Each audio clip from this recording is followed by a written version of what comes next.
Voice of পাঁশকুড়ার খবরের জের। পৌরসভার চেয়ারপারসনের অনুরোধে তমলুক রেলপুলের বেহাল রাস্তা পরিদর্শন করেন জেলাশাসক এবং পরিদর্শনের শেষে তড়িঘড়ি সেই রাস্তা সারাইয়ের নির্দেশ দিলেন পিডব্লিউডিকে। পাঁশকুড়া রেলপুলের রাস্তাটি রেলের অধীনে। পৌরসভা মানবিক খাতিরে বরাবরই ওই রাস্তা সারিয়ে এসেছে। টানা বৃষ্টিতে ওই রাস্তাটি একেবারে যাতায়াতের বেহাল হয়ে পড়েছিল।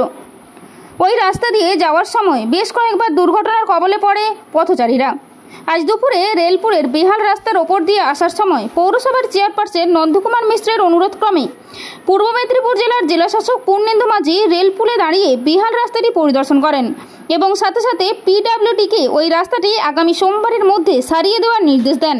এমনটাই আজ সংবাদ মাধ্যমের মুখোমুখি হয়ে জানান পৌরসভার চেয়ারপারসন নন্দকুমার মিশ্র। তমলুক রেলপুল এলাকার সংলগ্ন যে রাস্তাটা প্রতি বছরই বর্ষা প্রচণ্ড বৃষ্টি হলেই রাস্তাটা যান চলাচলের অনুপযোগী হয়ে যায় এবং প্রতি বছরই আমরা পুরসভার উদ্যোগে আমরা তা মেরামত করি।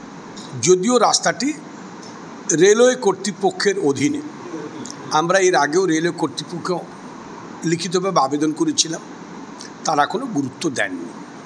এবছরও ঠিক এই বৃষ্টি শুরু হতেই ওই জায়গাটা অত্যন্ত জনবহুল রাস্তা এবং গুরুত্বপূর্ণ রাস্তা, সাব হাইওয়ে বলা যায়, সাব হাইওয়ে বলা যায় না, সাব হাইওয়ে। তো সেই জায়গায় আমি আজকে ডিএম মাননীয় পূর্ণেন্দু মাঝি, এসডিও সবাইকে নিয়ে আজকে নদীমাত পরিদর্শনে ফেরার পথে আমি ডিএম সাহেবকে রিকোয়েস্ট করেছিলাম যে আপনি যদি একটু পিডব্লিউডিকে বলে রাস্তাটা করিয়ে দেন।